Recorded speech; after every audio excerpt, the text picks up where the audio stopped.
Ito na yung pathway para sa sasakyan. Ito.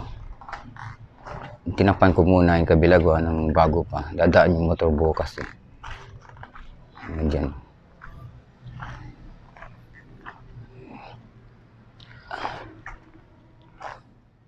Yan. Daan ng sasakyan. Gulong. Tapos itong kabila. Kabila, ito. Yan. Tapos titing na hindi mo lang upuan o higaan. Yun, Pumili ako ng 3/4 na plywood. Tapos ito yung lamisa. Yan, 3/4 ang stopper sa ilalim. Kaya pantay sa dito. Pipinturahan ko siya ng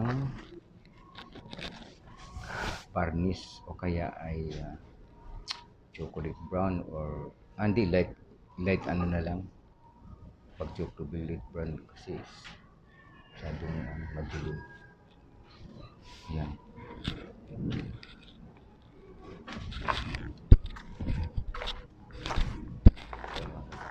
Ito tatlo.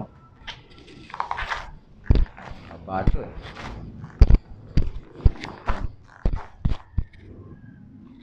Mahaba yan. Mahaba dito isa. Doon.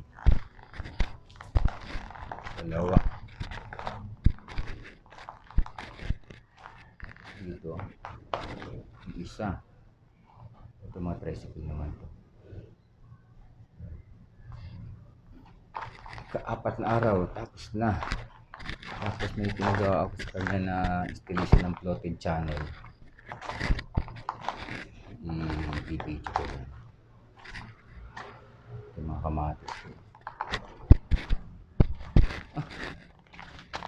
Ano ng bunga pwede na mag-harvest yan taba hindi pa nga nalalagyan ng pataba yung mga pinya sa pagbunga na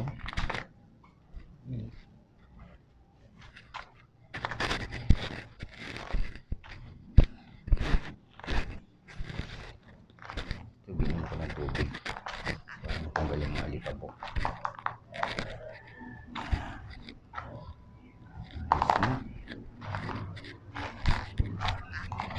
Yan kinain ito.